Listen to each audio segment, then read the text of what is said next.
Please, let's take our seats. Cameramen and women, thank you.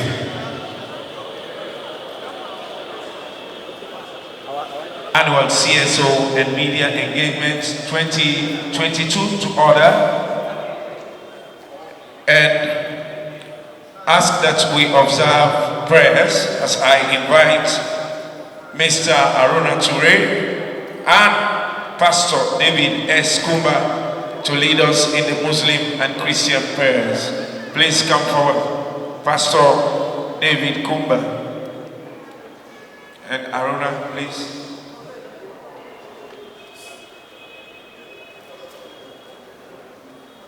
Thank you. Shall we please rise on our feet to pray? Please. Our God and our Father in heaven, we want to thank you. We thank you for a time like this. We thank you for bringing us together to talk. We declare, Holy Spirit, that you come and superintend this gathering, and that whatever we do will bring honor and glory unto your name. We thank you, Father. We thank you for the leadership of our nation. We thank you for where you have brought us to. And we want to thank you for where you're going to take us to after the... Thank you very much. Distinguished guests, ladies and gentlemen, please permit me now to call on the Senior District Officer East, Mr. William Gabai, to please introduce. We stand up for recognition. But first of all, my immediate boss, the Provincial Secretary, Mr. Andrew Kumana, Provincial Secretary East. The mayor of the city or representative of the city council, please stand up for recognition, all of you, including coordinator. Then, my name is William Gabai, the Senior District Officer at Kenema. Thank you.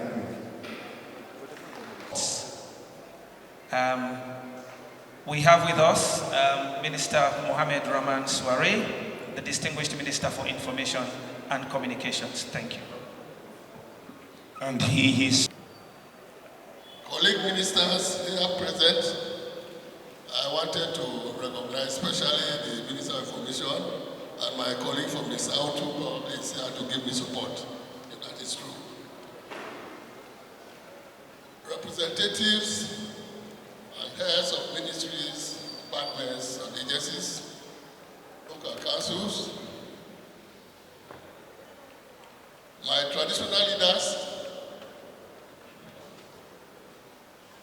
the security sector, the press, distinguished ladies and gentlemen. It is a pleasure for me to be here this morning in your midst to chair this national annual program.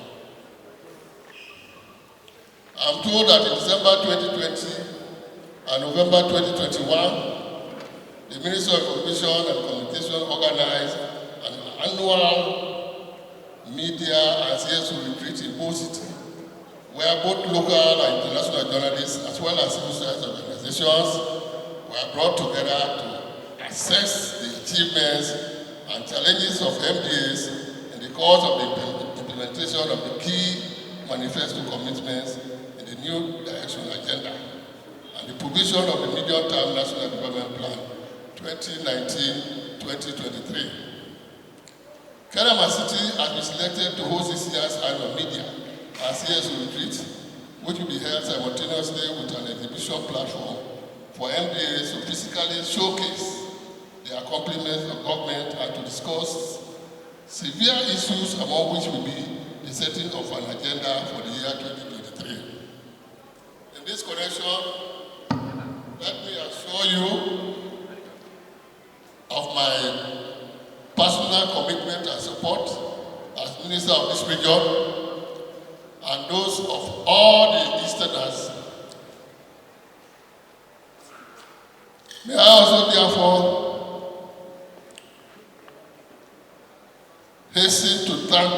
Minister and all the organizers of this program on behalf of the entire Eastern region for particularly choosing Kenema as a venue for this year's annual media and CSO retreats. Thank you very much, Mr. Minister, for having our beautiful city for the venue. You are assured of your safety and an enjoyable stay in this beautiful city. Once more, let me thank you all as I wish you a very fruitful celebration in the coming days. Thank you.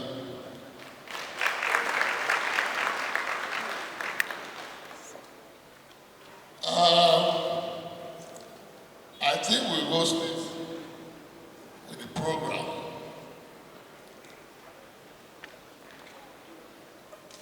The next on the agenda is a welcome statement by the mayor of the city, Kenema City. But I'm told he's absent and is going to be represented by Michael.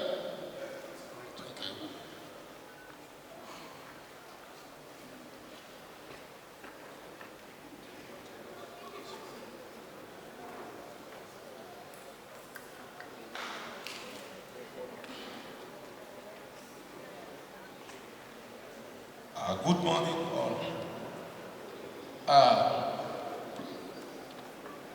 The Honorable Vice President of the Republic of Sierra Leone,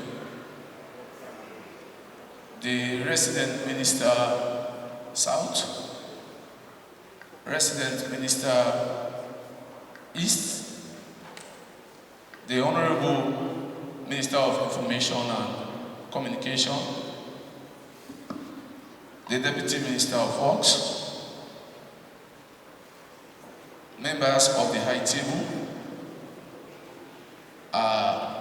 NDAs, civil society, the Fourth Estate, and colleague politicians, I want to say good morning to you all.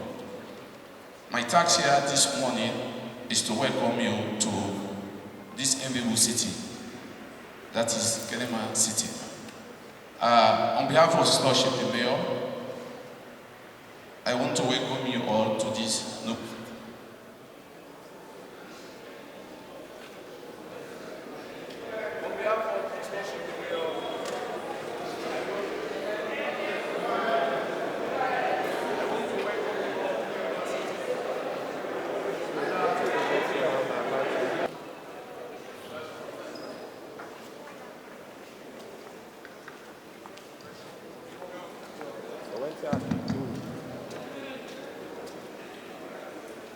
Just use one of the phones. The Honorable Vice President of the Republic of Sierra Leone, the Minister of Information and Communications,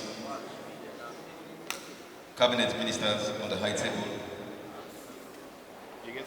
distinguished guests, ladies and gentlemen, and colleagues, the media, and CSO, a very good morning to you all. Exactly. I think the Parliament has passed the Jubilee Act 2020, but the President is here to sign it. That's why you're seeing all male high table here. Yeah. So let me start by, first of all, congratulating the Ministry of Information and Communications under the dynamic leadership of Minister Suare and his deputy and team for putting this kind of program for the past 3 years, and providing a forum where we can meet CSOs and media and dialogue with the government and see how far they have gone with delivering on their manifesto promise, and also make our own contributions to how they can improve and what other areas we can collaborate on. Our collaboration with the Ministry of Information and Communications, by extension the government, has been very productive over the last 3 or 4 years. And I must say and caution that this collaboration should in no way be misconstrued as sludge or the media selling out journalism to the government or the government buying out journalism. We always want to make that clear.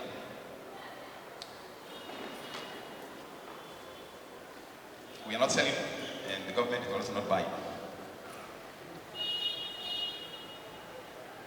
Since we started this collaboration, we have not had a single call from any government official to influence what we do as an executive of SLAJ, or to ask us to influence what the media puts out there as their daily news to the public. And we want to thank them for that, for giving us that independence. And so this collaboration is basically part of fulfilling the collaborative role of the media to work with relevant agencies of government and outside of government to promote the national agenda of development. And we are encouraged that the media generally is performing its radical role of scrutinizing the government and its agencies and holding them to account on a daily basis. That one SLAJ does not have any control over. That is the independence of the media. So there are many positives that have come out of this collaboration. And I think, or you will agree with me, that the foundation on which the collaboration has been built in trying to develop a new media landscape is the historic repeal of the criminal libel law. A law that we fought for over 50 years to get it repealed until in 2020 when we achieved that landmark achievement. Now there is free media and there is media pluralism in Sierra Leone that cannot be compared to any other nation on earth, even in America. Almost every week, a media house or a media publication is registered by the Independent Media Commission or NATCOM. That collaboration has also led the government to realize the role of the media in democracy by providing information to the public. And that's why the government thought that they should support the media or SLAJ to be able to perform that role independently through the annual subvention to SLAJ to carry out its activities.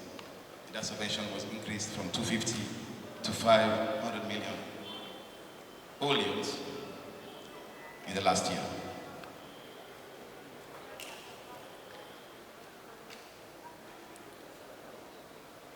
No journalist is in jail, and that is something we should celebrate compared to other nations that we are witnessing. According to UNESCO, every 5 days, one journalist is killed across the country. We are very happy that we are not contributing to that ugly statistics. Our visit to the CID on Fridays over the weekend is no more since the repeal of the criminal libel law. That is something we should celebrate also.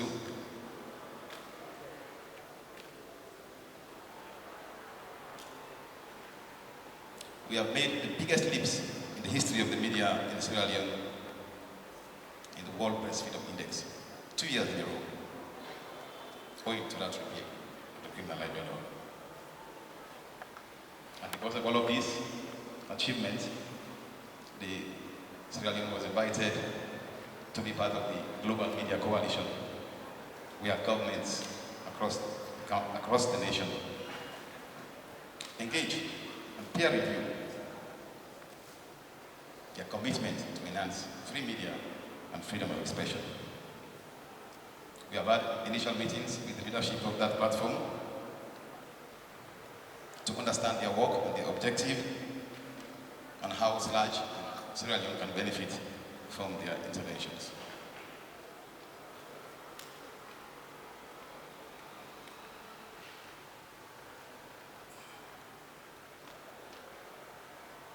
And last June, we had the Media Viability and Investment Conference held in Freetown as a fulfillment of the promise of His Excellency the President, Julius Madabio, when he was signing the repeal of the criminal libel law. The conference was very successful. And the progress we have made so far after the conference, following up on the 7 recommendations that were made in the conference, I think I should highlight some of them. The first one that Sierra Leone has now got attention from the International Fund for Public Interest Media for the first time. And so we have been working as a team to ensure that we put the structures in place for our own National Fund for Public Interest Media. We have established a multi-stakeholders group comprising of not only the media, but also the CSOs, other stakeholders, including the government, and we have also established a technical working group to operate under the Media Reform Coordination Platform, the MRCD platform. We've sent a project proposal, which is far advanced for approval now, and this will be the first time in the history of the media in Sierra Leone where this body will be giving small grants to individual media houses that are committed to doing public interest media.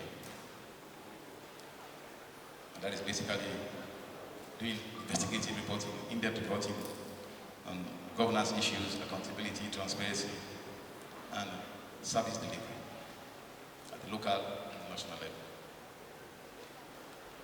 So by December or January, we hope that this program will commence.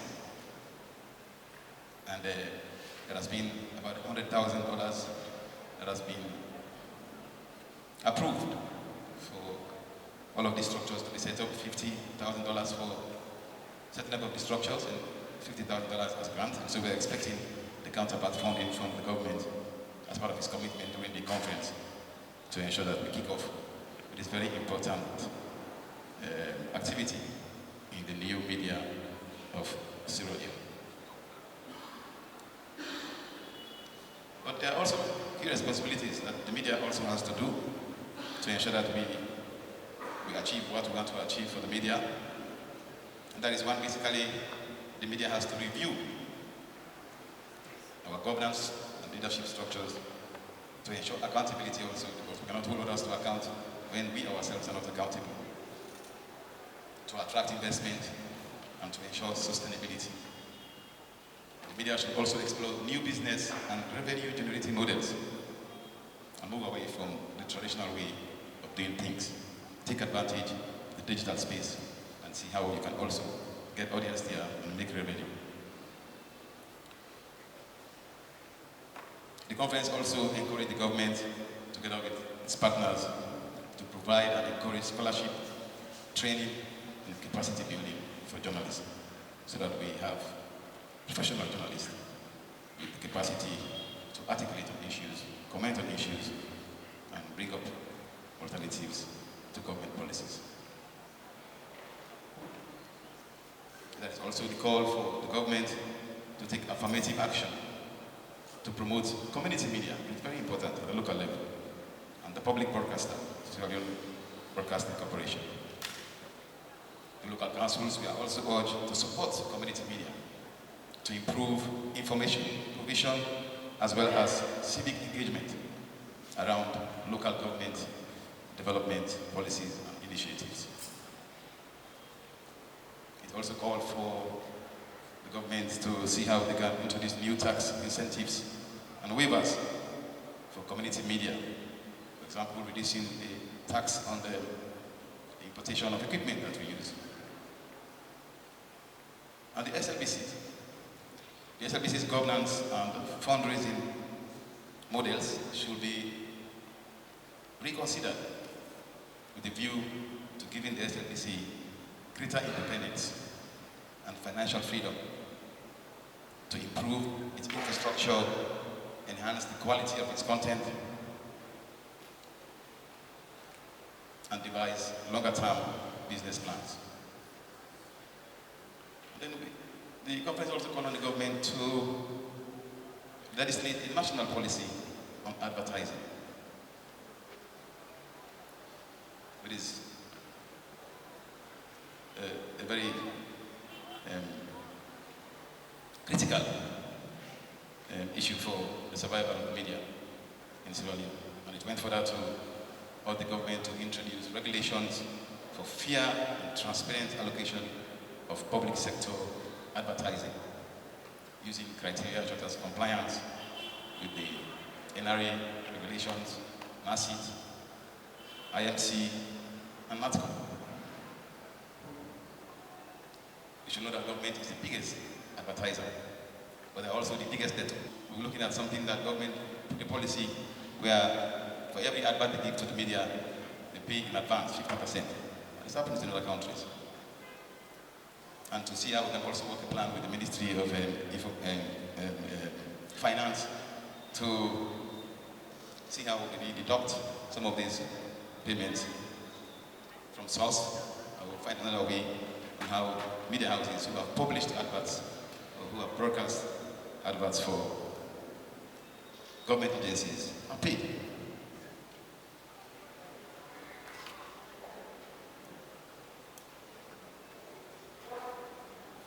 And the conference also called on the government and the media to work together to address gender imbalance in the media.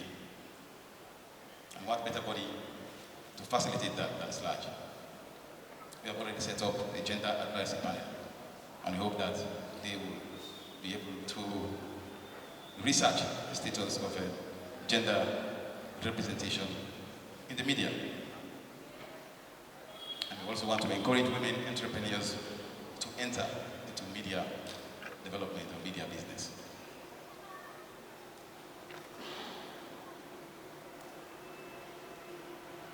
And so all of these achievements, we hope to consolidate them and build on them.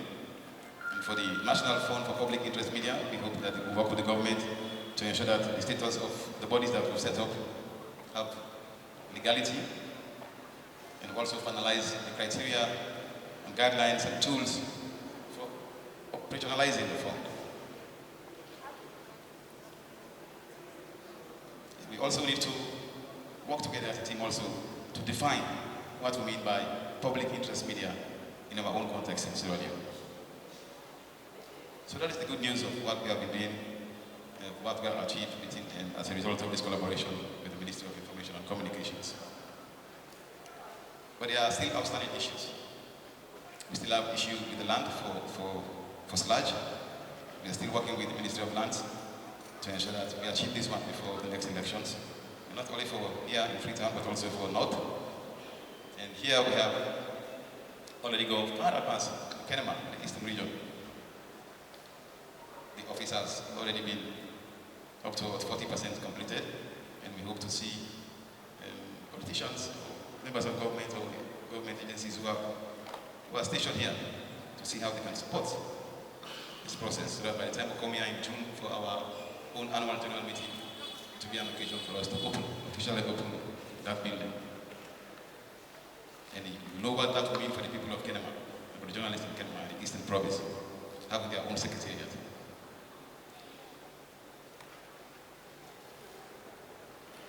Ladies and gentlemen,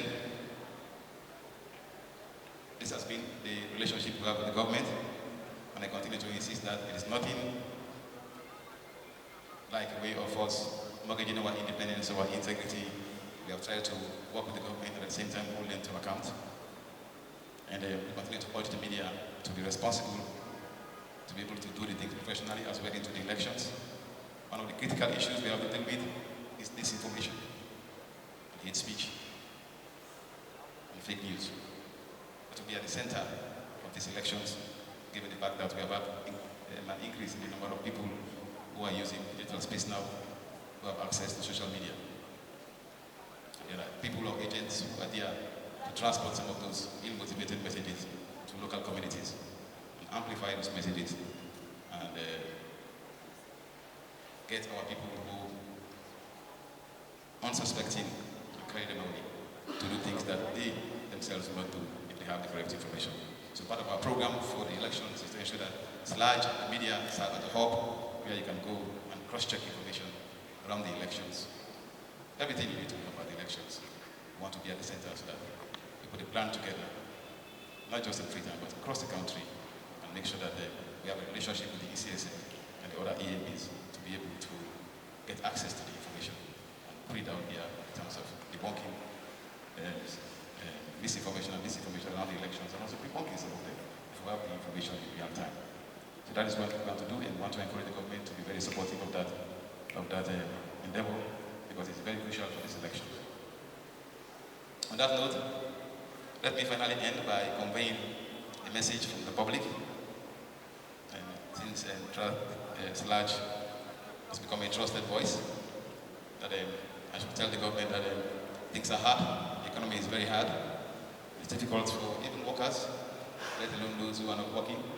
We know it's a global issue, it's affecting not only Sierra Leone, but things are going up, but we are not seeing any increase in salaries. Salaries are not commensurate to the standard of living that is, high cost of standard of living that is going on. And so that is the message, and we want to thank the Minister of Information and Communications again. And part of what SLAD will be doing again is to ensure that we promote dialogue among the politicians. We want them to talk, we want them to fight. So under the platform of the National Political Debates Committee, which SLAD is heading as a chair, comprising of 11 member organizations, very inclusive, women are there, youths are there, PWDs are there, the media is there, and CSOs are there, to ensure that at the end of the day, we organize political debates for every sector of the national elections, including the presidential elections, to encourage dialogue and to ensure that the public also participate in that program. Once more, thank you very much. Honorable Vice President, Dr. Mohamed Diallo, all ministers present here, members of the media and the civil society, representatives of MPs and councils, invited guests, ladies and gentlemen. I want to register my appreciation to the Ministry of Information and Communications for inviting the National Monitoring and Evaluation Directorate to this meeting, which I am encouraged to say aligns with our mandate to deliver on results in this country. Let me therefore seize this opportunity to inform the media and CSOs that a new institution has been established by His Excellency the President Julius Maada Bio, an institution that focuses on accountability, transparency, integrity, and value for money in delivering results. That institution is the National Monitoring and Evaluation Directorate, acronym as NAMED, in the Office of the President. His Excellency President Julius Maada Bio has taken another step in the fight against corruption and to ensure that results are delivered by empowering the National Monitoring and Evaluation Directorate to see that our activities are monitored, to see that all government and donor-funded projects are monitored, to see that the funds received by MDAs and local councils are well spent to achieve the desired results, to see that we are transparent in the use of funds in service delivery, to see that we have value for money. That is what you spend on something gives you more work, more answers than the money itself that you receive. And above all, to see that we are accountable to our partners, and especially to the people of Sierra Leone. The National Monitoring and Evaluation Directorate is the first of its kind in this country, and probably very few in Africa. NAMED is not only an institution of accountability, transparency, and good governance, but also a vehicle for monitoring and implementation of projects, programs, and policies funded by the government in cooperation with our partners. This retreat, which is to assess achievements, challenges, and future plans of MDAs, provides the platform first to showcase with evidence, and second, to use the evidence in management decision-making, and to strengthen our commitment towards the strong performance and service delivery of MDAs and in formulating strong policies.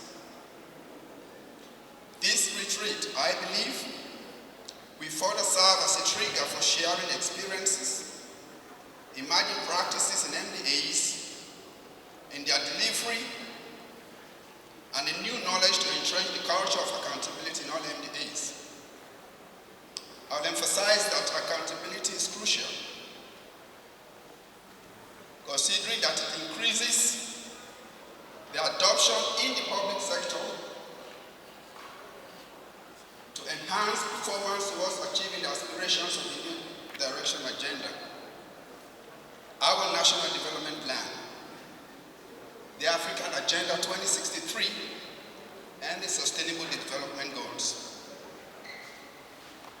It's been a long time, from the time we were small people, that the people of Sierra Leone have been crying for results that positively impact their lives. In recent times, our development partners, policymakers, legislators, and other leaders in all are all yearning for credible and high-quality evidence on which to base their decisions in policy making and program planning. In the absence of credible information, most leaders and decision makers rely on untested views, often inspired by ideological standpoints, lack of facts, prejudices, or most times it's purely speculations. On the contrary, the National Monitoring and Evaluation Directorate in the Office of the President will work with the Ministry of Information and Communication to insist on results more than on processes and intentions. Most times you will hear development partners, sometimes our ministers, sometimes director generals of agencies and departments that we talk about, I want to do this, I plan to do this. And you come a year or two later, they will still tell you, I plan to do this, and I want to do this. This is something we should try as best as we can to move away from. Ladies and gentlemen, I'm stressing on results from credible data because Sierra Leone is making necessary strides now in tracking the implementation of our development agenda through effective monitoring and evaluation. Moreover, I want to stress that NAMED will help to see that as a country, we are making progress in instituting or institutionalizing monitoring and evaluation to effectively track the implementation of our development agenda at the national and subnational levels, I mean the local councils. However, we are still experiencing poor delivery of development projects. We are still experiencing late delivery of projects or not delivered at all. And most especially, the mismanagement of project-associated public funds. Let me give you some simple examples. We have been mandated to look at projects, all projects in the national, approved by the parliament every year. MDA is mandated to send those projects so that we can tell the finance ministry to pay or not to pay. Mr. Vice President and ministers present here, a project was sent to us that is 100% complete. We went and assessed the project, it was like 60% complete. We went to a village in the north and we met the local chief and the headmaster. We are looking for school A. He says that is the school A you are looking for. That is complete. We showed him the picture, a complete picture of a building. That school was thick and thatched. What we call buffer. The seats were mud blocks with cane across.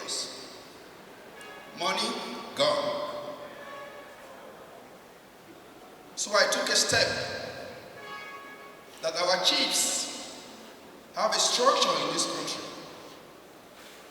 Every chiefdom has a subsection, and every subsection has towns. Each town, each subsection, and a chiefdom do have chiefs. If you put that together, you get a district. And you put the districts together, you get the nation.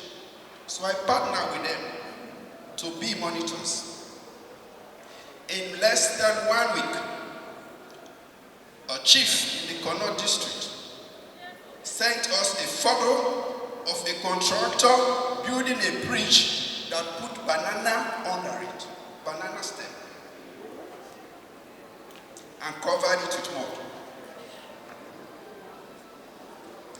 Another chief sent me a photo, I can give evidences of these things, of a culvert that the iron rod that was in there was smaller than this. Just 2 vehicles crossing that culvert, there was a big hole. Contractor paid, money gone. It is a promise I'm making. Every other CSO and journalist, you are all monitors. Every single Sierra Leonean should be a monitor. We are seeing these things in social media now that ordinary people are telling us this is not well done. The stories are many. I'm not here to deliberate on that.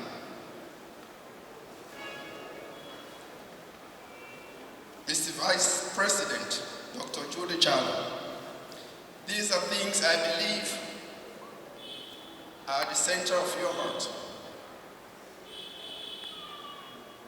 Allow me to say something that you and I encountered, which gave me the confidence that we have the right people in offices. I was looking at 100 solar boreholes that was also sent to my office that is fully completed. Somebody threatened me that I would take you to higher authorities. And I'm sure the Vice President was happy to listen to him as a citizen.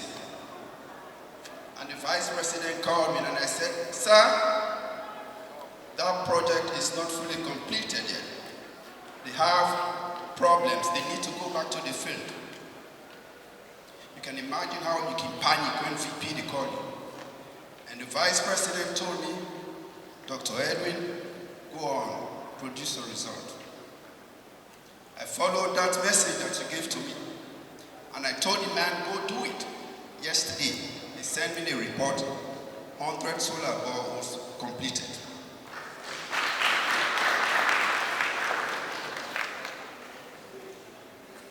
You can imagine if it was the wrong person. This guy had told me, you're not serving me Naimik. And he would have said, oh, come on, tell them where they will pay. You understand this? So when I think of next year, put the right people in the right places. That is why I'm telling us here today, it is time for us to move in a new direction. We have established a robust national monitoring and evaluation system. It is all computerized. And I want to present this. You can be in any part of the world. You don't need to talk to anybody. And see a water well in any village that you want to see. You can see how much has been allocated to that. And you can see the progress of that type of a project. That is the type of transparency we want to put into this country and the accountability to our people. It's only when we have accountability that we can move on. Ladies and gentlemen, as I conclude this, I take the opportunity to particularly appreciate the support and commitment received from HE, Julius Madabio, and a special, particular technical and moral support from the Vice President, Dr. Jude Jalo. We have also received the buy-in and support from most ministries. I want to mention here the Minister of Planning and Economic Development. We therefore encourage all MDAs, the media and CSO to work with NAME to establish culture of M&E in this country. To the Ministry of Information and Communications,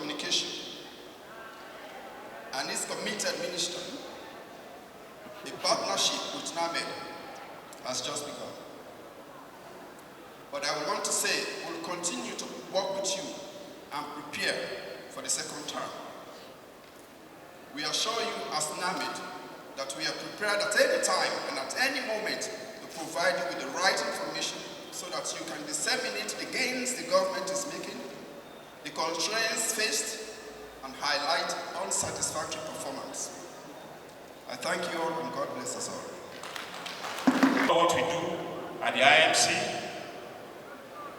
all what we do at the IMC is informed by the IMC Act of 2020, which is the legal instrument that regulates the operations of the Commission. The 2020 Act has been intentionally summarized into 4 strategic outcomes or pillars guiding the direction of the IMC. 1, enhanced regulation and media license. 2, improved monitoring, research and information. 3, developed capacity building, staff training, international exposure and office equipment. 4, increased sustainability, which simply means I'm privileged to share with you or with this dignified gathering the many successes despite its countless challenges, particularly the paucity of financial resources occasioned by the Russia-Ukraine war and the global corona crisis. Successes, Mr. Chairman, in March 2022, we quickly conducted an assessment of the IMC operations and we identified 16 challenges. And of those 16 challenges, we also identified they include staff discontent, low morale of staff, poor salary, inadequate subvention, poor training, and weak regulations. And I'm sure the President of SLAG will be a witness because he was part of that. In the midst of all of those challenges, ladies and gentlemen, we have been able, within the confines of the medium-term National Development Plan, we have been able to succeed. Mr. Chairman, I have over 30 successes here, but I'll just tell you 5 because of time. The very first one, Mr. Chairman, is that the IMC, for the last 10 years, nobody in that institution has ever gone out of the country to participate in international seminars where they could enhance their capacity. And we have been able to send about 3 of our commissioners out of the country, and also 3 of our senior staff who are currently in Ghana to participate in a workshop where hopefully when they come back, the skills that they'll be able to Ghana, they will be able to apply that when they come back to the IMC. But not just the IMC, but also to the media ecosystem in this country. And also, Mr. Chairman, for 8 months the IMC was starved of subvention. Fortunately for us, we were able to negotiate with the Ministry of Finance, and we were able to get something which we are now able to implement our programs. And Mr. Chairman, as part of our program is to explore other possibilities for fundraising, and we've been able to attract the European Union and a couple of other agencies to fund the IMC. And one of them, we're working together with SLAG. And so, Mr. Chairman, a couple of our colleagues participated in an international seminar. Sorry for the interruption. Please, we're just asking the electricians and the technical people to come across here. There's something to look at immediately. Please, thank you. The electrician, please. Thank you. And so, Mr. Chairman, a couple of our colleagues participated in that. And also, the media, we have done what we call media counseling. Mr. Chairman, you know, we are approaching elections, and you know how difficult that period can be. And as I speak to you, we called about 10 of the most challenging media houses in Freetown, and he was there, the President of SLAG was there, and we informed the Minister of Information, he knows about that. We called them and we had discussions with them. And we felt, in our opinion, that is just one way we can get the media to participate, but not just participate in the democratic process, but also to explain certain things with respect to the Act and also the code. Mr. Chairman, ladies and gentlemen, Mr. Vice President, I am deeply pleased to inform you that as we speak, we had a discussion with the Honorable Minister a couple of days ago, and two important regulations will be laid in Parliament in the next couple, hopefully in the next week. So, and those regulations, the first one, they have been gazetted already. The first one is the revised media code of practice, and then also the second one is the elections reporting guidelines for media practitioners. So which implements the election that is coming next. Every media practitioner is expected to comply with specific, and fortunately for us, Mr. Chairman, is that every detail in those two documents, the journalists, every journalist in this country, particularly those who are functioning, they participated in the production of those documents. So nobody will say that, oh, they did not consult. We did extensive consultation across the country. I see some of the journalists are smiling because they were there. They knew exactly what we discussed. And also, Mr. Chairman, I am also deeply pleased to inform you that when we came on board about a year ago, close to a year ago, we met over 15 cases at the IMC. You know, the IMC has the High Court powers to mediate cases. And we met about 15 cases, and of course we know the two perennial offenders, but I'm not going to call their names. We met 15 cases, and as I speak to you, Mr. Chairman, we only have one case left. We have been able to address 14 of them already. Yes, and what we do is that once we are done with the cases, the results, the rulings are published. They are not just published, but they are also given to the media houses and a couple of other people. And so for us, it tells, and it's a public hearing. And so, fortunately for us, Mr. Chairman, one of our big functions as media regulator is to license newspaper or media in general. Mr. Chairman, I'm pleased to let you know that as part of the plurality of media, we have been able to register 5 newspapers between January this year to now. We have been able to register 5 new newspapers after they've gone through all the rigors of the processes put in place. And also, I know my good friends would love to hear this. We have been able to register 14 radio stations and television. So ladies and gentlemen, I'm not going to give you all. I will hand over to the director. I want to thank you very much for your attention. Thank you. Hello. Mr. Chairman, Honorable Vice President, Dr. Mohamed Jallo, our host, Minister of Information and Communication, Mohamed Rahman Suare, colleague ministers present here, including our resident minister from the South, Mr. Ali. It's good to see you here as well. Heads of government departments and agencies. We have IMC, NAMED here. I also want to recognize the man who represented the mayor of Kenema. Unfortunately, I don't see any of the local leadership here, but they are probably very well represented. President of SLAJ and the media fraternity and sorority here present. Members of civil society present, including our very good friend, Mr. Andrew Lavely from the IGR, the security sector represented here. Distinguished ladies and gentlemen, a very good day to you all, and welcome to Kenema. Let me join other speakers in thanking the Ministry of Information and Communications for organizing this very important engagement for representatives of the media and civil society. These two groups represent a huge constituency in Sierra Leone, the people in many respects, and that makes this really a very wonderful occasion. And I'm very sure that we'll use this very well to understand the progress that has been made by the new direction government under the distinguished leadership of His Excellency the President, Dr. Julius Maada Bio.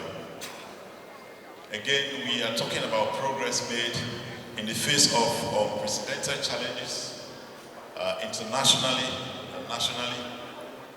We don't want to use that as an excuse, but we know it is quite an important challenge that we face, the COVID crisis, which has now morphed into the Russia-Ukraine war.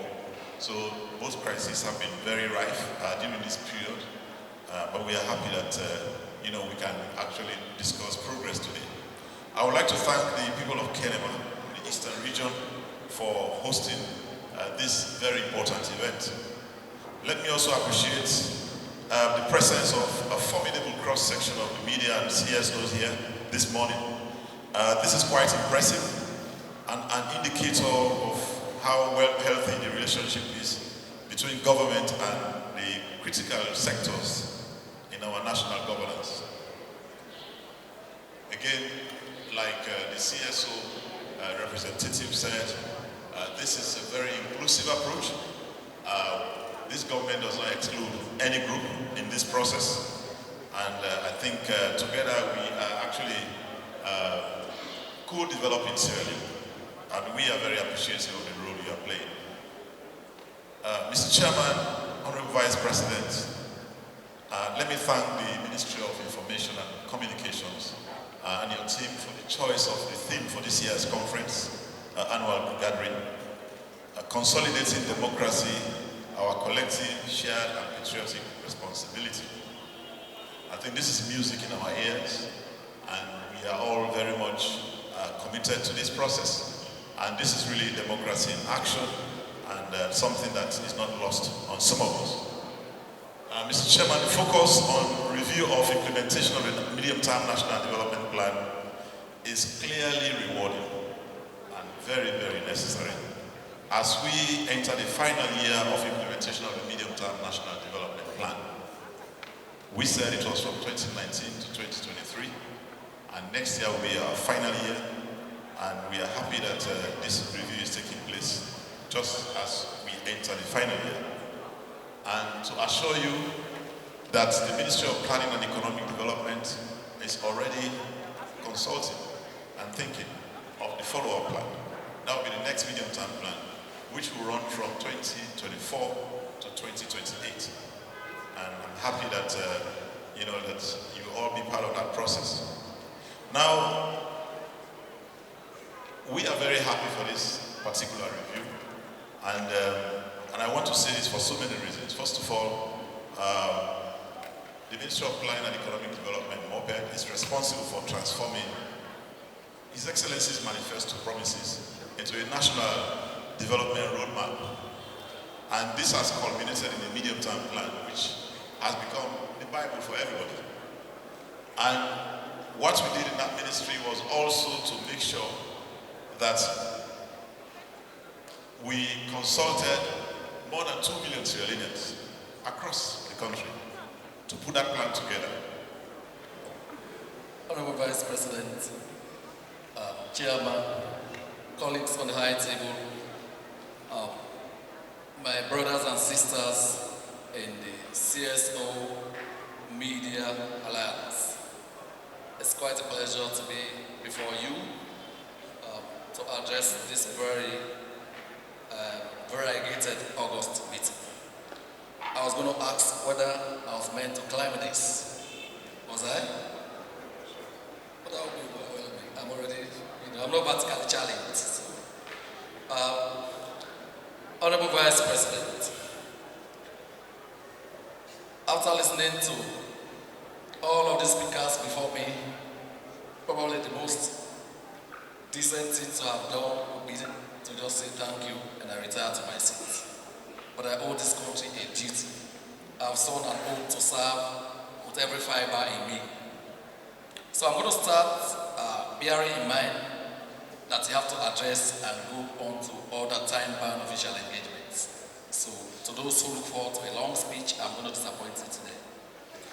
But permit me, Honorable Vice President, distinguished colleagues, to start the story with a small quote.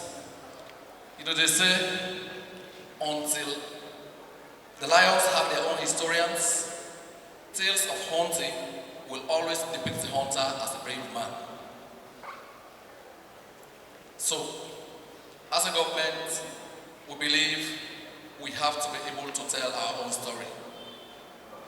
Tales of Hunting, remember, until the lions have their own historians, Tales of Hunting will always depict the hunter as a brave man. We want to be able to tell our own stories as a government. That is why, since my appointment in 2018, we have made the regular press briefings a cardinal point, of a cardinal feature of our activities weekly.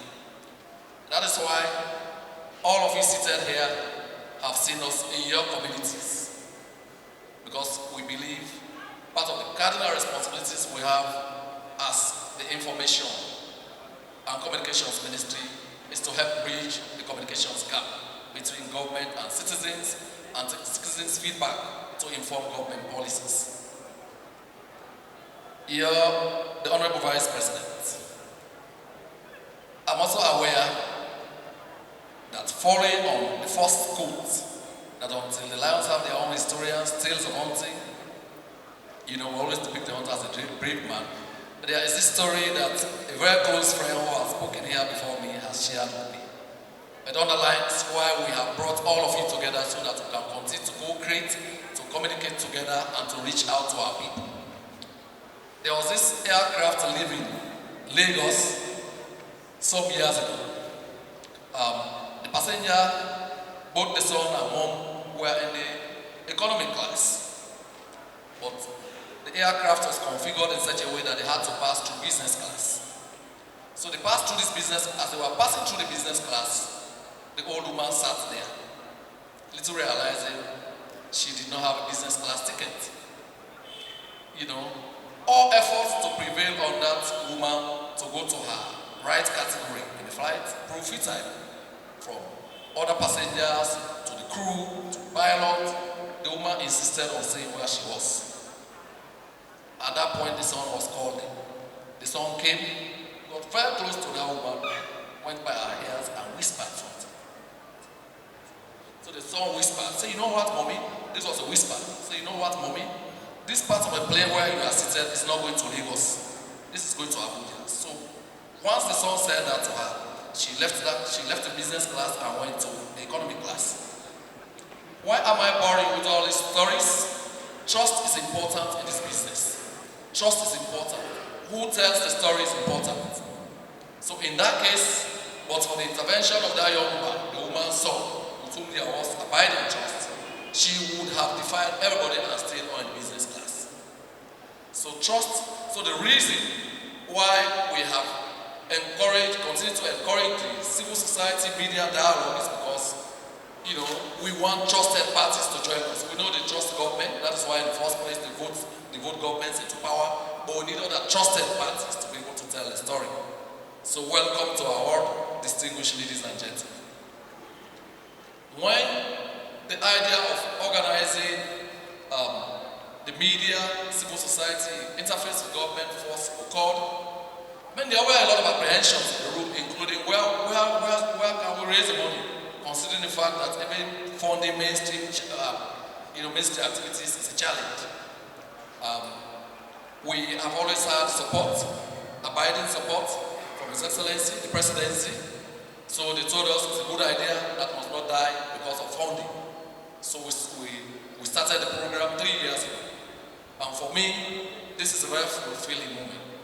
3 years ago, we started small. Every other year has been a marked improvement.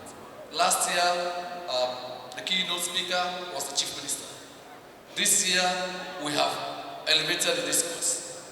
That is why we have no less a person than the Venerable Honorable Vice President himself. We are grateful and thankful.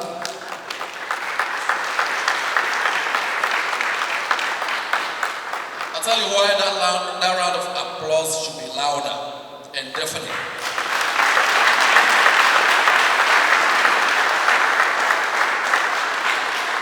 Thank you very much. I spoke to the Vice President about this engagement only 2 days ago, even before the letter was sent to him.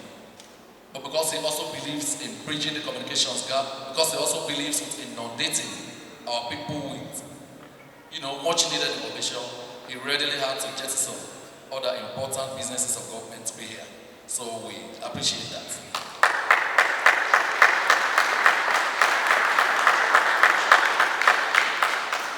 colleagues, I did say that I was going to be brief, but let me just touch on a few issues before I wrap up. In his manifest, His Excellency President Julius Maada Bio has pledged to run an accountable and democratic government, transparent and accountable administration. So these annual retreats are taking that commitment to the next level, are part of the implementation of that commitment. What we are doing here is answering the call to democratic accountability. Governments are run for and on behalf of the people. So it is only but fair and fitting that at fairly regular intervals we have this kind of dialogue sessions. So that is why we are here. And why are you surprised? I'm sure nobody here is. Because this administration, more than any in the history of this country, has been the one that has subjected herself to the most scrutiny, starting from the president himself, as his usual annual media cocktails. He cracks jokes, but before then, preceding that, he literally goes to every radio and TV station in the Western area, to open himself up to scrutiny. He says government should be open to more scrutiny and not scared of scrutiny. So what we do here is in sync with His Excellency's personal commitment to subject his government to greater scrutiny. So many have asked, what is it that separates this from? I did say we have taken it a notch up. This year I've also been informed that unlike other occasions, that this year we are going to punctuate this with some form times. As all work and no play makes Jack a dull boy or Jim a dull person. So I am told, Honorable Vice President, you might have to miss this. There will be a football encounter between ministries, departments and agencies and SLAG and civil society. I don't know who and who will be in the civil society lineup, but I know those who will not be there. For very obvious reasons. It's the same thing for the government side. I have earned my back over the years. I naturally serve as team manager. So I will play left out. No worries, I will play left out. So the other important thing that distinguishes this conference from previous years is that we are going to make sure that materials are democratically accessible to each and every Sierra Leonean that wants to have access. We announce the necessary pathways, the links, so that you are able to download them in the comfort of your homes or at your privileged moment. So the theme this year, consolidating democracy, our collective, shared and patriotic responsibility, we could not have had a better theme than this. Our democracy has endured, it's proven to be resilient, but it's still fledgling. It needs to be entrenched, it needs to be consolidated. So why is it a collective and shared patriotic responsibility?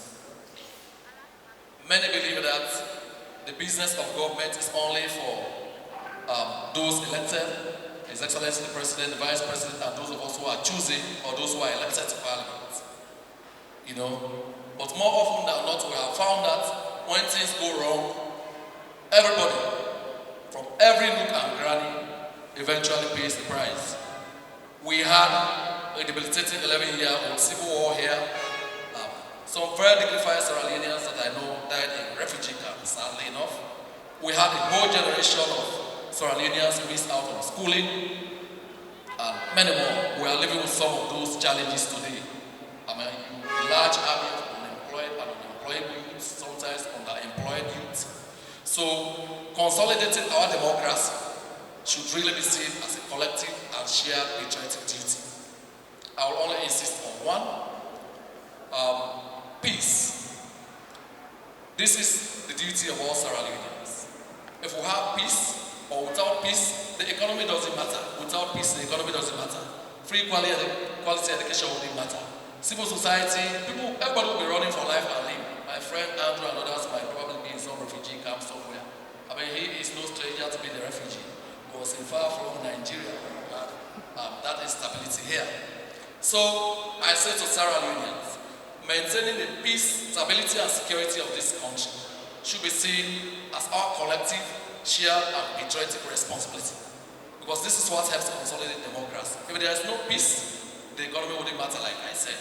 If there is no peace, we would not have had the recently concluded Budapest Bamako Freetown rally here. As you are all aware, they used to terminate the jobs they created, the way they helped change our economy in those days that they were here. So we need peace to be able to attract tourism. We had over 600 tourists coming in from about 25 countries. But that is huge. That means the rebranding and repositioning of this country in the international community for her to be able to attract her fair share of tourism, her fair share of foreign direct investment is yielding dividends. We are also aware that it is only the private sector that will help government to create jobs for the myriad of unemployed youth across the country. And that is never going to be able to happen. That will never happen if we don't have peace and stability. When August 10, for example, happened, the bloody insurrection of August 10, there were no businesses. Nobody was able to go about their regular businesses. There were no schools. Life literally ground to a halt. On top of that, add to the loss of property, the loss of lives, including service officers and all of those things. So, consolidating democracy should be a shared responsibility, it's a patriotic duty that we as Sierra Leoneans should be able to do. Already we rank as the 5th most peaceful country in Africa. We must not take our eyes off the ball. I made an earlier commitment to you. I will be brief, I will be succinct. I was getting carried away already. But on that note, I'd like to congratulate all of you because I think every media outlet in this country is represented. You have come a long way. Even before the Vice President tells you, as a son of the toy, let me encourage you, explore Kenema, enjoy Kenema. There are many things you will not see now until after the program, I assure you. We'll be there to guide you every inch of the way. Have a great day. Thank you very much.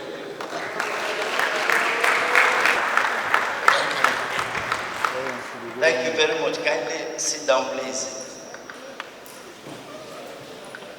Mr. Chairman, honorable ministers, distinguished colleagues from civil society and media, Assalamu alaikum. First of all, let me take this opportunity to thank the Honorable Minister for this wonderful initiative. I think there is no better way to define the theme of this year's conference than bringing a component of what you call the society and a component of what you call the state.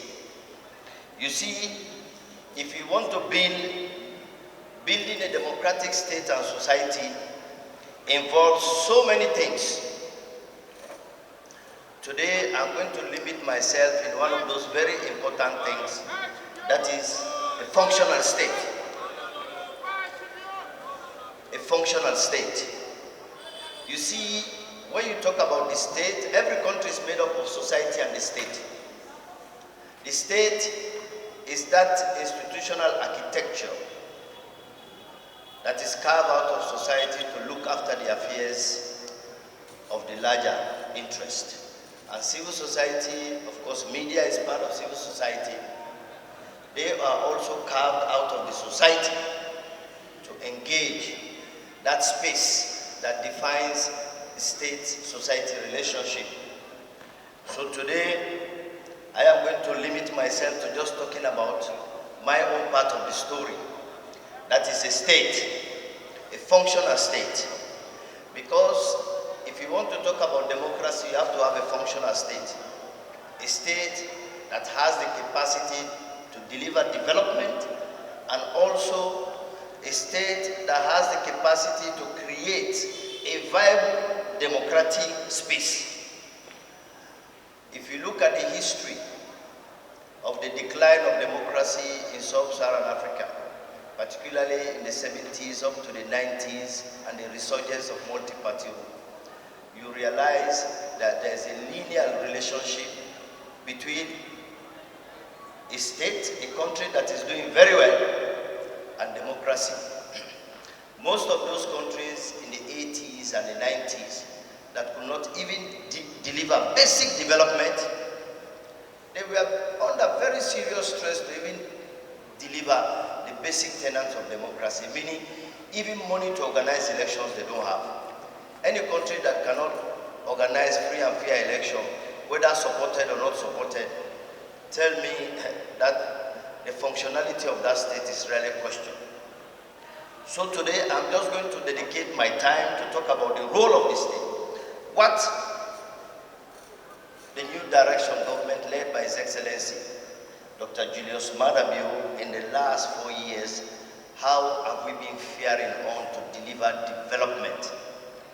Because like I said, the responsibility of every state is to deliver development. Like my colleague Andrew Lavalley just said, he used the word production. I am going to use the word deliver, to deliver development. You know, when His Excellency was putting the building block of the new direction manifesto, it came out clearly that human capital development is going to be the guiding principle, because he believes that human capital development is the right path to sustainable development. So in that, we identified 3 key sectors where we wanted to change the narrative. First one is education. Of course, you know the story. We took 22% of the budget today in this country, we dedicated to education. We are today number 3 in the world, occupying the same position with Iceland, behind Sweden and Finland. Number 3 in the world of any country that is taking 22% of their GDP to put it in education. Number 3, you check it, that was the Economist magazine. We have recruited more teachers. Today we have achieved parity of boys and girls in school. We are doing more to keep girls in school. We have increased enrollment. As a politician or any of you, most of you would have come from different chiefdoms and towns. The biggest stress any politician has today in this country, when you go to your village, is to build additional classrooms. People will ask you to build additional classrooms because every Sierra Leonean kid now know they have an opportunity to go to school. So today you have about 2.6 million kids in this country that this government is looking after them. We are paying school fees, we are buying teaching and learning materials, we are recruiting additional teachers, we are training them, we are improving their conditions of service. A couple of years ago, in 2018, when you look at the ratio, the percentage of kids who took the WASC exam, compared to this year, the difference is huge.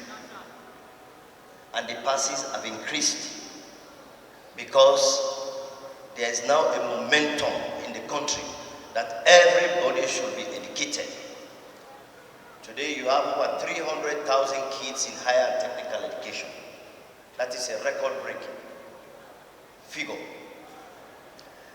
In health, when we came in as a government, the health sector was getting 6%. We progressively increased that from 6 to 8 and 8 to 9 now. Today we are at 11.7. Although we are still 2.3 points short of the Abuja Declaration that says every sub-Saharan African country has to spend about 15%. We are at 11.7, and also that is one of the top in Africa. We have recruited over 6,000 healthcare workers. So usually when people talk about the increase in the wage bill, what we have experienced in Sierra Leone is not a vertical wage bill increment. It's what we call horizontal wage bill increment, which means we are recruiting more people in the public sector where they are needed. Because if you build more schools, if you have more kids, you have to recruit more teachers. If you are expanding healthcare delivery to even the smallest village, you need nurses and healthcare workers. That is why if you combine the over 8,000 we have done in education and over 6,000 in healthcare, that takes you well over above 15,000. For a public sector bill, that is a huge one. So that explains the increase in wage bill. The other area is agriculture, but I will come to agriculture later on. You see, the gains we have made in the human capital development sector, in education, in health, and also we have increased food production. Essentially in agriculture, we have three overriding visions. First one is to increase food self-sufficiency. Because you cannot have a country like Sierra Leone with very adequate rainfall and land, and then you continue to spend $520 million every year to import food. This country, we are spending $520 million or more to import food, of which $240 million alone is on rice. So His Excellency realized that we have to reduce our dependence on food import so that at least we can increase local production. If you look at the statistic today, although the data still shows that the majority of Sierra Leoneans are still food insecure, we have increased local food production by 24% through the fact that we have increased the mechanization aspect of agriculture. You see that today in every district we have machine chains, we have hubs.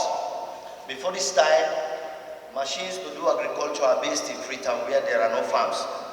Under the new direction government, we decentralized it.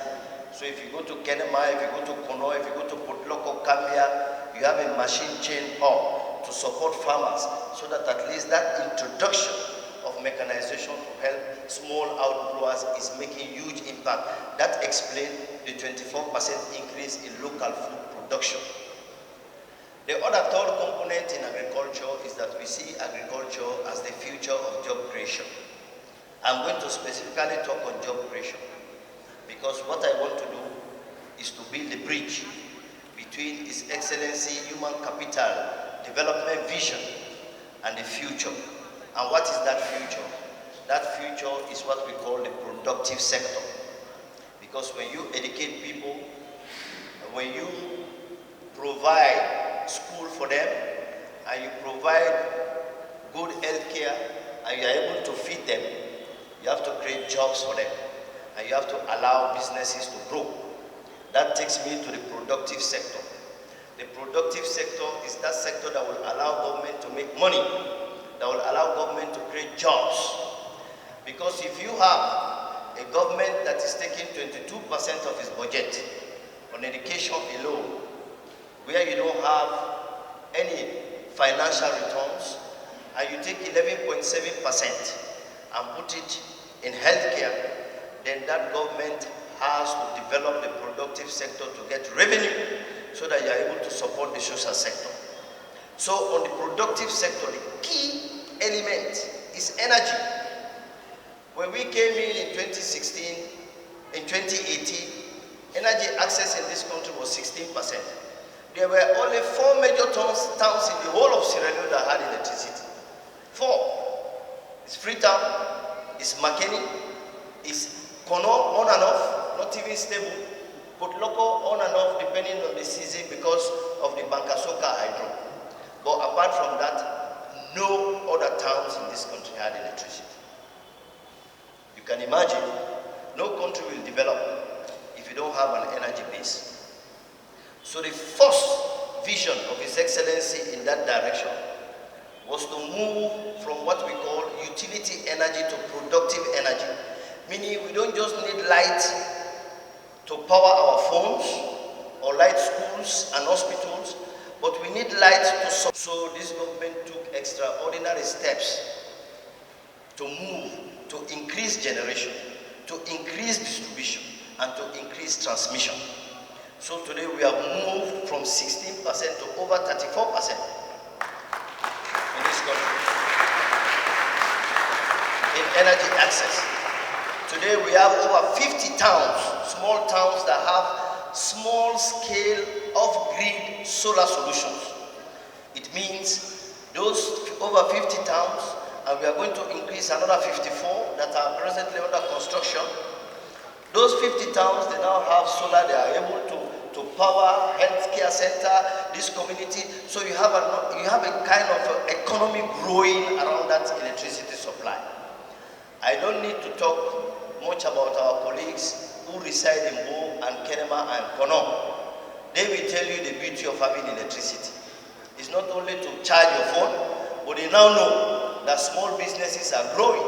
If you go to Koidu town today, people don't go to bed until around after 1 a.m. Simply because they have electricity, the shops are open, they are doing business. So that is what we have been doing in the energy sector. And by mid next year, by June next year, when we will have finished the substations in Ferdugu and in Karine, by mid next year, by June, His Excellency will have been able to deliver over 50% electricity access in this country. Because we are expanding the CLSG line. Today we are taking 10 megawatt from the CLSG. By early next year we are taking 27 megawatt from the CLSG line. That means we are going to power more towns and we are going to power more villages across those towns. If you take road is very important for the productive sector. Because if even you encourage people to grow, to do agriculture, you have to create connectivity for them to have access to the market to sell their produce. So we are doing some major roads in this country. And we are not only doing roads because we want to do roads to showcase. All the road projects we are doing are strategically informed. They are informed in terms of development, they are informed in terms of connecting us to new markets. That is why we are doing the two major roads that leads us to Guinea.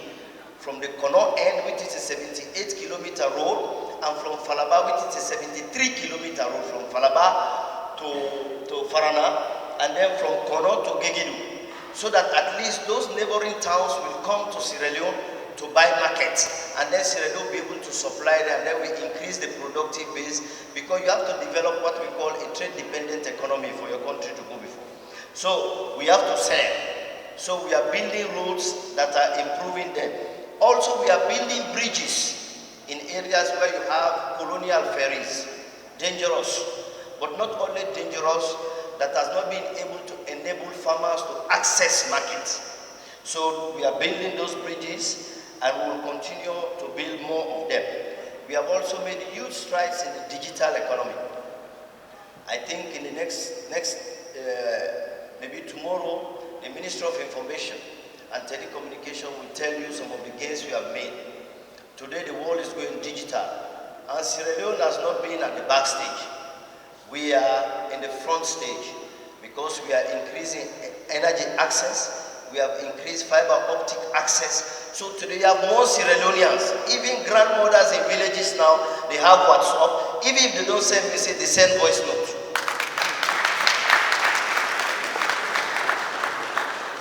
So that is a big improvement, and these are what we call the building blocks of development. The blue economy, fisheries, marine. Before in this country, the only money we get from marine resources is license fees. For the first time in this country that we are trying to turn that around. Meaning, before this time, before 2018, you have sectors like marine resources, like agriculture, like tourism. They were all classified under what we call social infrastructure, which means you spend money there, but government doesn't get money.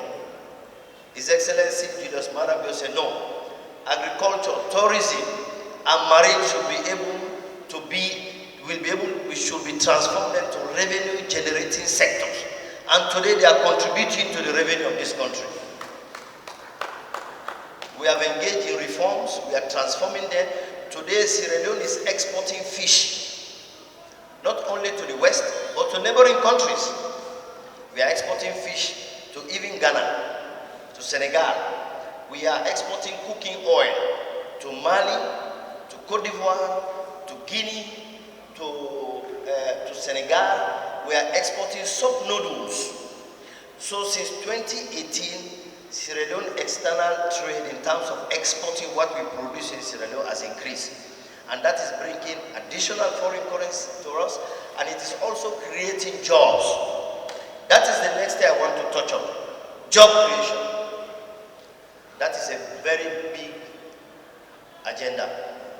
That is what I call building the bridge. Because when you spend money on educating people, when you spend money on healthcare, if you have 300,000 kids today in university and higher technical education, in 2021 alone, I normally say this everywhere I go, 241,559 kids were born in this country in 2021. 241,559. When you look at that, the ratio, maybe if you want to talk about the average, you can say 240,000. If you have a country where you have 240 kids born, and then you have a government that gives them early childhood education at nursery free primary, free basic education, and then a loan facility to go to university, it means in the next couple of years you have nearly 500,000 Sierra Leoneans in tertiary and technical, because His Excellency has given them that opportunity. So we need to position the country to create jobs for them. And all the investment we are making to attract businesses, to expand our investment in agriculture, to expand our investment in energy, to expand our investment in digitalization, is to encourage companies to come, to create companies, to establish companies, so that these companies will increase government revenue and create jobs. That is why we are supporting the private sector. That is why we are making Sierra Leone more competitive for doing business. That is why the cost of electricity in Sierra Leone compared to our neighbors is still very low. The cost of data, check it. Go online and check data cost. Sierra Leone is among the fourth most, I think about 3 countries that's ahead. We pay the least for data. Go to our neighbors, countries like Mali, Senegal. How much the cost of 1 gigabyte? We are doing all of this to make the country competitive so that people can create companies, can create jobs. Because we believe that if you provide free education to kids, when they have the skills, you have to create jobs. And if you create jobs for those kids, it means the 241,000 kids will multiply. Because when young people have jobs, they go and marry. So the number of married couples will increase as well.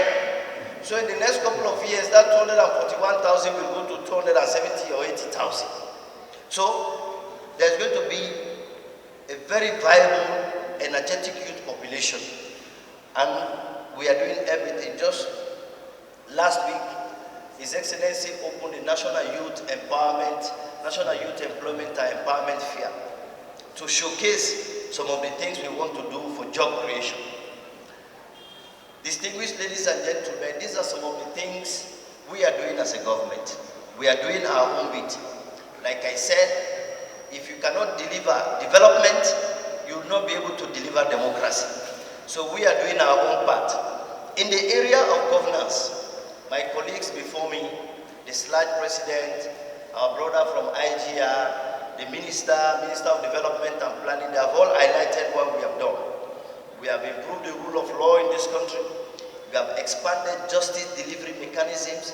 For the first time, people have not seen high courts in districts. Now you have in all those districts, high courts are sitting appeal courts. We are doing that. We are building police capacity.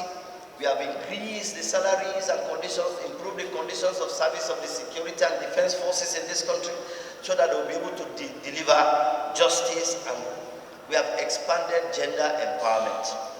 That one, make no mistake. Today, this country is one of the flagship countries when it comes gender empowerment. We have improved our scores to fight corruption, and more importantly, we have been able to create the space for civic engagement. This is just one of them. Labali made mention of the CSO government dialogue. We are committed to that, and then I'm also very happy that there's another space for media and civil society to engage. Mr. Minister, I want to thank you for this initiative. Distinguished ladies and gentlemen, I will just touch on two challenges for you to bear this in mind. Sub-Saharan Sierra Leone, like most sub-Saharan African countries, are going through very tough times. The world is going through very tough times, and Sierra Leoneans should know this, civil society should know this, media people should know this. When in 2018 and 2019, this government had the luxury of effective revenue collection, we increased our revenue collection. We were very bullish to engage in massive social programs. We were very strong to expand budgetary allocation to social sector. Then COVID-19 came in, slowed down, created a global recession, and slowed down revenue, slowed down import. And then today is the Ukrainian crisis. The Ukrainian crisis, people say people are fighting in Ukraine. Why is it bother to us? It's bother to us because the Ukraine and Russia, Ukraine is one of the leading global producers of wheat. So if they're not supplying wheat, there's going to be, the global price for wheat has increased by 25% since the crisis started. So it means all over the world, the cost of bread will increase by 25% if you go to that. But what that has cost Sierra Leone is that because we realize the fragility and the vulnerability, the government moved, not only in Sierra Leone, in so many other countries, government moved from the politics of development growth to a politics of redistribution. What does that mean? It means the small money we are getting from revenue, we use it to subsidize almost everything. Sierra Leone is the only government that is subsidizing everything. Go to the internet and check it. We subsidize rice, we subsidize some medicines, we subsidize flour, we subsidize foodstuff, we even subsidize cement and iron ore. No country is doing that. That means there is reduced revenue for government. So what government has been doing, why Sierra Leoneans are not feeling the pinch? For those of you that are active in social media, you saw a couple of weeks ago how tons of trucks were lining the road to Liberia, taking rice from Sierra Leone to Liberia. We are taking Gari from here to Guinea. We are supporting neighboring countries, our friends, because we realize we have to bring good neighborliness. But those commodities are more expensive in their countries than in Sierra Leone. Because in Sierra Leone, government took it upon himself to subsidize, to reduce that hardship. In fuel, between January and March of this year, over 100, nearly 100 billion euros we subsidize for fuel. So the price we are paying to the government is not getting money from it because government has decided to forgo its tax just for the prices not to increase. This is how this government has been working. That the kind of social tension and crisis that is affecting other sub-Saharan countries are not really affecting Sierra Leone. I've given you an example, data. You are paying the cheapest for data in this country. You have internet, search for it. So that is one critical challenge that we are coping with. The other challenge is, particularly for the media and civil society people, is there has been a very progressive contraction of the civic space. Businesses that are affecting people are also affecting the media houses. I guess printing materials, publication materials for the media has tripled, or even not double or triple. So most media houses are struggling to catch up, to be able to deliver quality paper, to even be able to pay their staff. And this is not because the country is difficult, because the world is going through some very difficult period that is touching every sector. Even the media is feeling that pinch, I believe. And that has reduced the space. Because when you have vibrant media, when you have well-paid media people, the last time I was invited to a large conference, I delivered a talk on the poverty of journalism and the journalism of poverty, where I explained that the global economy is affecting the media because you cannot have well-paid people that are going to work for you. So government in its own way have been engaging the media to see how we can find innovative approaches to supporting you to continue to be in business. Because it is only when you are in business that you can strengthen democracy. Civil society is also experiencing the same thing. People are running, the business is not doing well. Development partners are now shying away. When you look at the development, the portfolio of most development partners, the governance portfolio has reduced. Some have even reduced it to less than 6%. Before, when we used to be in campaign for good governance, most of these development partners, their governance portfolio are around 15 to 25%. Today, even development partners don't give money to NGOs or civil society anymore. And people have to survive. So that is affecting the civic space. And I think that is why we initiated that dialogue. These are the kind of things we are going to put on the table for discussion. Because as a government that believes in democracy and democratic development, we cannot allow the continuous contraction of the civic space. It is not good for our democracy. Distinguished ladies and gentlemen, it is one thing to say your government has done all of this. It is another thing to assess. While you are going to assess us and continue to assess us at the local level, at the international level, our assessment is excellent.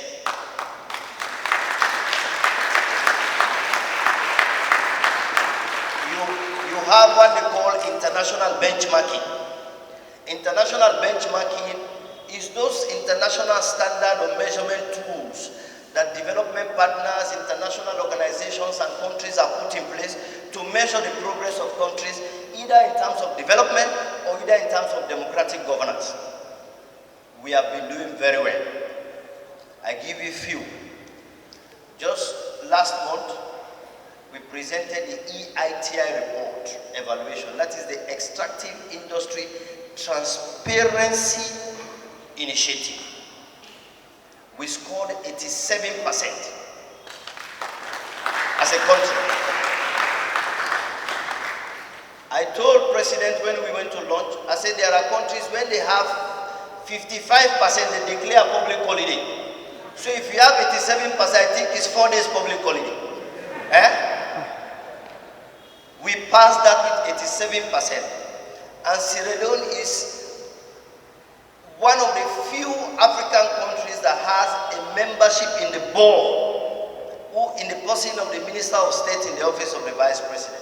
We are sitting in the international board. That is a big respect. But people don't know it. Other countries, when they score 55, they declare public holiday. We will score 87 like normal business because His Excellency said we should score 90. That is one. The second is the MCC, the Millennium Challenge Corporation. That is the most, if not the most difficult, rigorous international scrutiny. Because if you pass it, your government is going to get hundreds of millions of dollars free from the American government. So, in the whole of Africa, maybe it's one country at a time, or maybe 2 countries for 4 years. In 2021, we were compact eligible. The American government is going to support Sierra Leone with hundreds of millions of dollars to spend in the energy sector. And for you to pass that, you have to pass 20 international indicators. Since 2018, we have been passing. We started with 10, we moved to 11, we went to 13 indicators. Check, go to internet, check MCC and check the countries that are passing in Africa. You realize that That is an international benchmark. In terms of food system, just this week, Sierra Leone was the first country where they launched out of 35 countries that the European Union and the United Nations are supporting 35 countries in the world to develop what we call agro-food system. Sierra Leone is the first country to launch the initiative. I went there, I delivered the keynote address. These are things in other countries. They say it every day already on television. Just to let you know. The other international benchmark is education. His Excellency President Julius Maada Bio is one of the five global champions in the world on education transformation.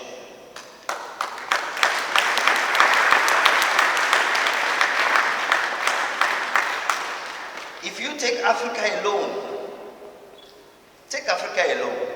if even you are 5, we are talking about the whole world,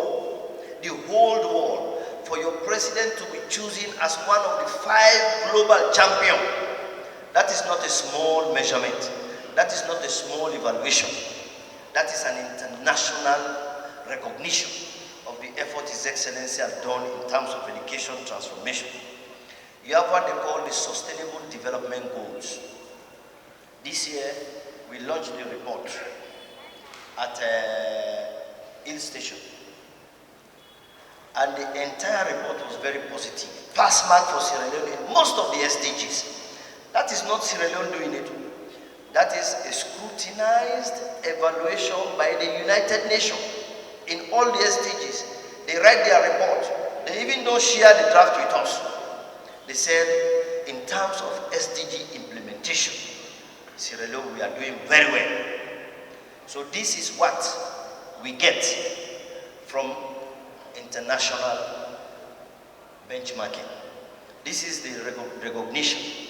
This is how the international community, international organizations are appreciating what we have delivered so far. We have done our own part of the story. We said, consolidating democracy, our collective, shared and patriotic responsibility. I think what I've highlighted here, I've given you a fair share of our own responsibility. Now you play your own part. Go to your radio, go to your community, and tell them that don't joke with President Bio. That is the man that is taking this country to a stage where no president has taken it in the last 30, 40 years.